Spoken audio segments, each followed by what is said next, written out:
What's up, Arcventurers? It's Arkham here, featuring Wurm Online, version 3.1.77.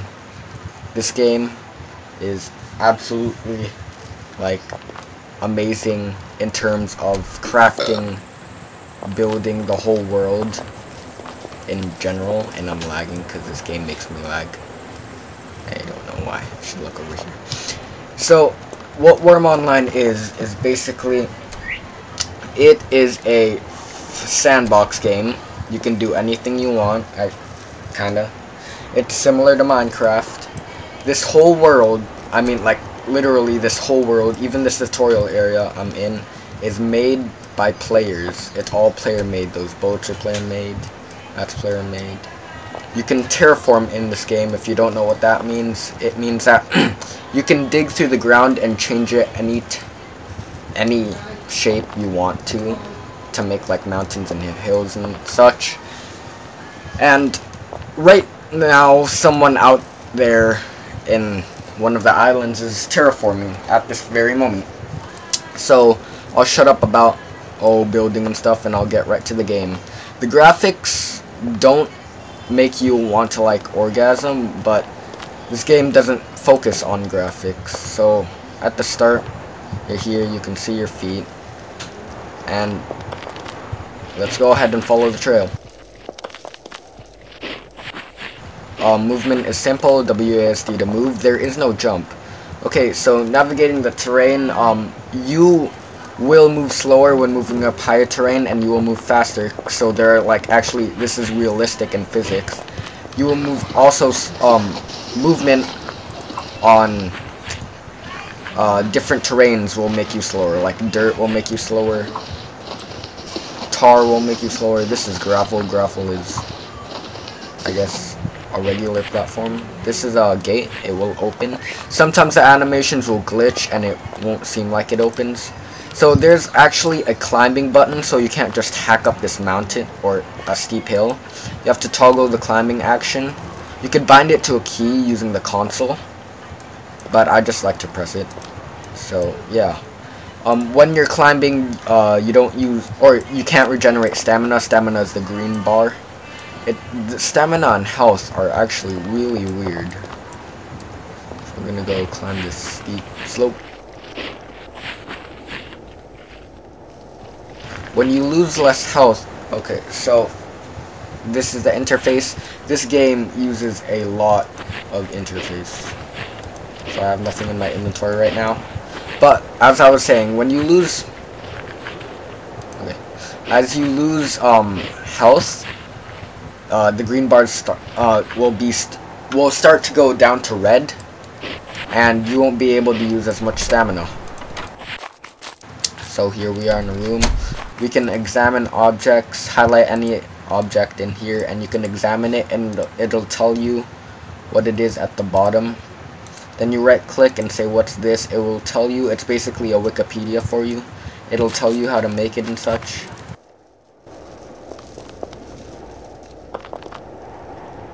So you can, there are accessible chests like these barrels.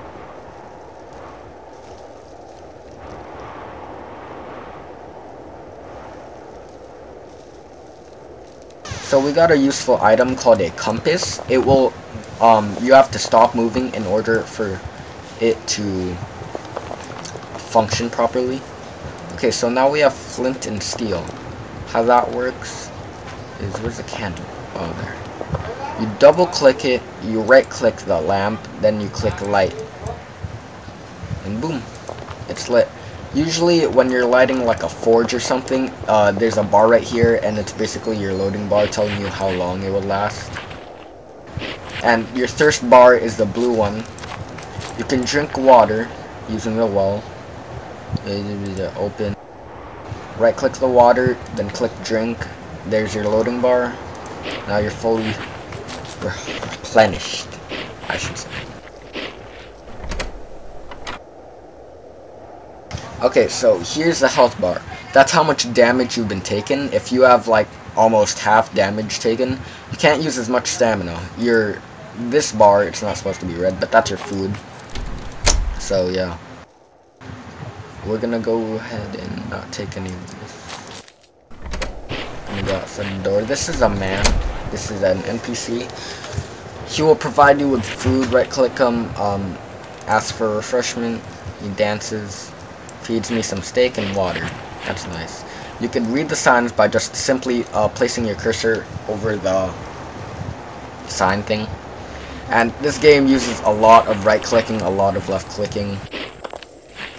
It's very complicated, but I should say it's a slow-paced game. You can't just go out there and be like, oh, I'm gonna go by myself and kill everything, make my own stuff. No, it's boring if you do that. It's a lot better if you have a party and friends to play with you. This game has no Skyrim movement, like no fast traveling. Sorry, you have to walk. Okay, now this is the mining part. We got a torch. We could light it using the flint and steel. Okay, so now it's lit, and now we can see. Okay, so here's the cave. I'm gonna drop down. Mining cave has some restrictions. You can never go over or under an existing tunnel. I just jumped like a pro. Falling wounds. You can't mine underwater. If you create a mine deep enough, it will always reach water. This makes a cave water source useful. So here is another player. You can tell by his clothes. We got a pickaxe. This pile of rock shards. We're gonna go ahead and mine. You're just gonna mine it, and there's the loading bar. That's basically your everything. It's a kind of an AFK game. You have to wait for everything. So, yeah.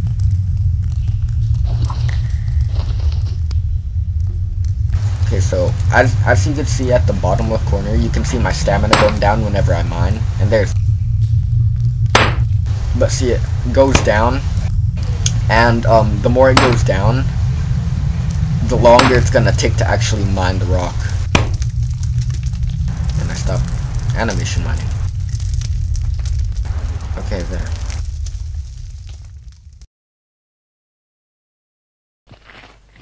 Okay.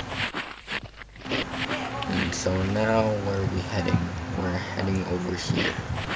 Heading up the steep area. This tutorial is player made, so it doesn't explain some things like, oh, how to craft, how to blah blah blah. Okay, so this is terraforming.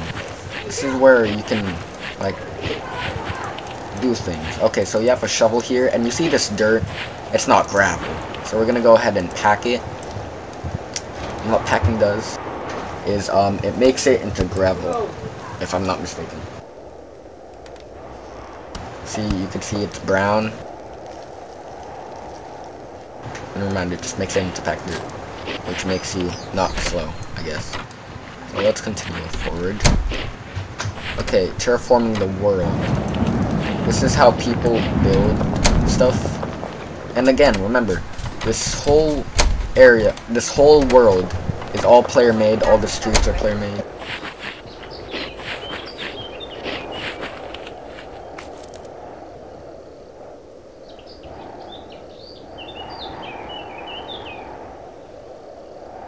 Okay, so we can see this.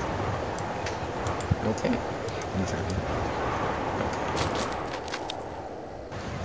There are tiles here, and then in between them is a tile border.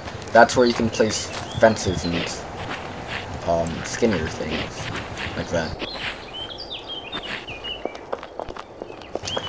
This game kinda asks for a few graphics. Okay, so this is the interesting part of the game. If you're fighting and combat is not eye-popping, it's your basic target him, then watch the combat area here. Okay, so I just bit myself, as you can see here. Don't worry about my name. So what we're gonna do is we're gonna find our boo-boo, and there, we found a bite. So now we have cotton, and that's your basic band-aid. We're gonna right-click it, and we're gonna click first aid. This is how you heal yourself. if you don't want to wait. It heals it faster, actually. And so we failed, so we're gonna keep on trying. And see, that's the damage. We don't have as much stamina. And we did it, so now we have our health back. Woohoo.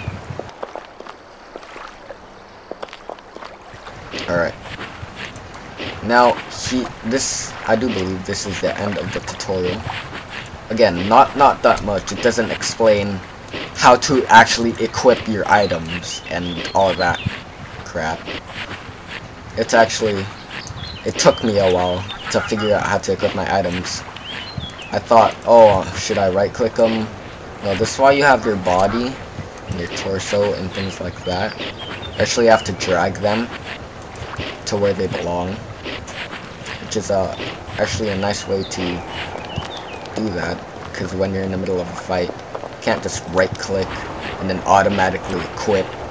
You have to take off your weapon, then equip the weapon you want to equip, and then ta-da! You have a bow.